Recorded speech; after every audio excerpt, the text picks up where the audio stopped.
I'm Kevin McLean. I'm the General Manager for Cloudbreak Mine Site for Fortescue Metals Group. My role is responsible for delivering the ore productivity at a safe cost to the rail system. And it's pretty much at the moment about 3/4 of the production for the company comes out of the one mine site. We're already one of the largest mine sites around as a single mine site. We're about 30 kilometres long, and we move about nearly 200 million tonnes of material, and that increases to nearly 300 million tonnes in a single year.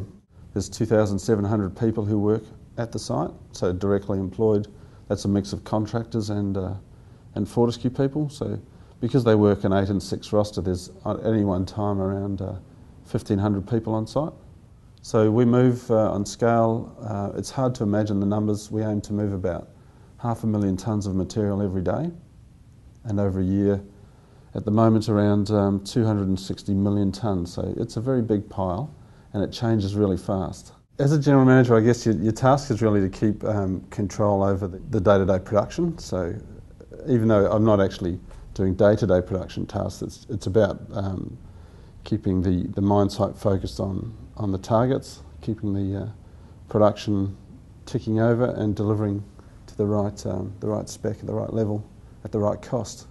The challenge of delivering tonnes safely is a constant challenge, and that's about getting into the hearts and minds of the people that work for you, and having them believe, that they own that part of the task. It isn't a management intervention to keep them safe, that it's about the choices they make, and that's, from that flows the good productivity, the good return on investment for the rest of the business. So having people believe that and then execute it is the task in front of me. It's a very busy job. I have 11 people reporting directly to me, and each of those departments is a key function in the mining system, and each one of those managers is a highly skilled technical person in their own background as well as the management tasks they undertake. So it's about offering them, I guess, my skills and guidance to them delivering to their KPIs.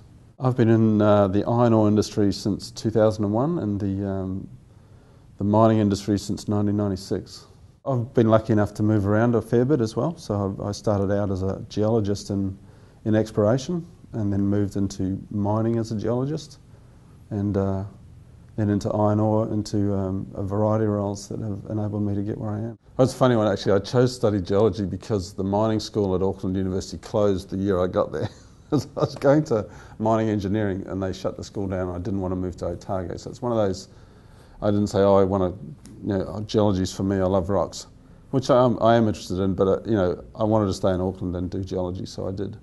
And my primary aim was to get back to West Australia into the mining industry. I started as a geologist. I moved into mine planning and into scheduling a large operation, and then I moved into a business improvement function for 6 months, and then I ran a technical quality area, so a couple of laboratories and a port stockyard, and then a production process plant, and then back into port and railways and mines. It's not an industry that puts you in a pigeonhole unless you want to stay in that pigeonhole. And for some people, they get really interested in the technical discipline they're working in, and even in that discipline, you can become a very senior person in this industry through the industry itself, or through your work on the industry bodies like the Institute, the AusIMM, and through university work, and become a highly qualified specialist in a very small field. Or you can choose early in your career to just move around and develop a broad skill set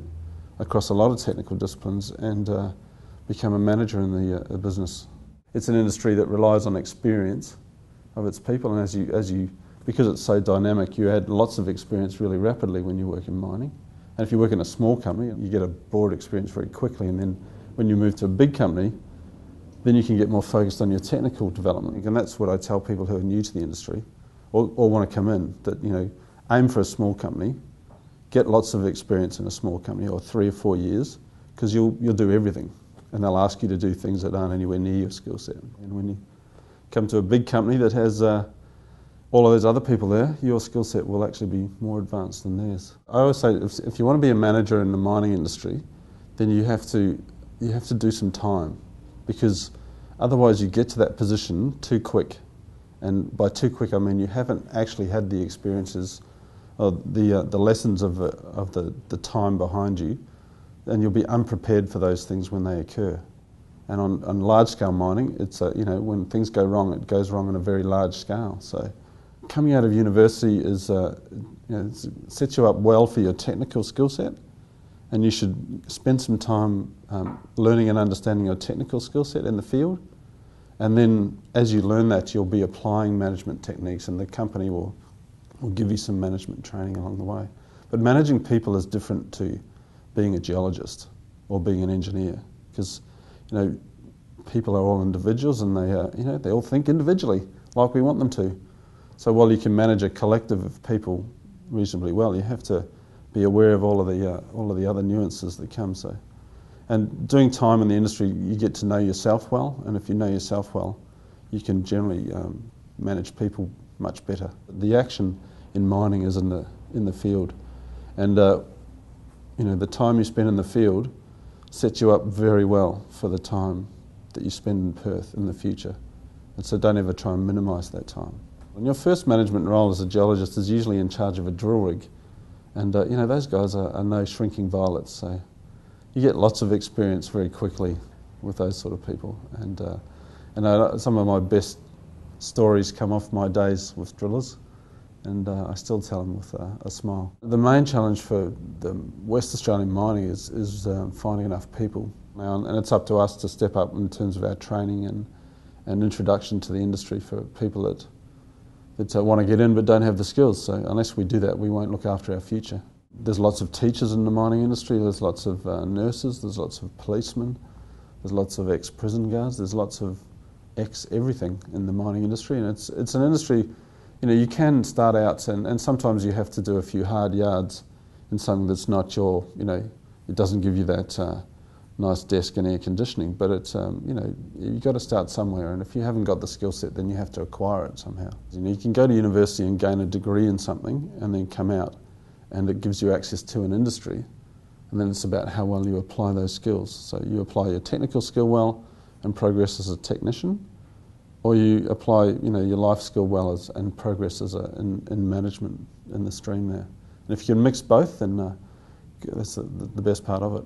Just front up and start knocking on doors. It took me 6 weeks to get that job I wanted when I arrived in Perth, and that was me legwork around Perth, knocking on doors, cold calling mining companies, and until I got the job that I wanted to get. Innovation is a core value at Fortescue, and it's something that unless we do bring innovation into our industry, then you don't survive in the industry. The primary resource for mining is your people, and without them, nothing will get done. So we have to look and keep thinking outside of what we currently do, because if we keep going with just our standard old truck and shovel operation, then operations the size of Cloudbreak in the future will become very high cost. So we have to look for alternative solutions. And Fortescue, lucky enough, and the business philosophy backs you in that as well. We're able to take risks that you probably wouldn't be able to take in some of the other larger companies, because we have, I guess, a drive to introduce that innovation and get that cost advantage quickly. Yeah. And that's part of the thing that makes working at Fortescue so much fun, I think.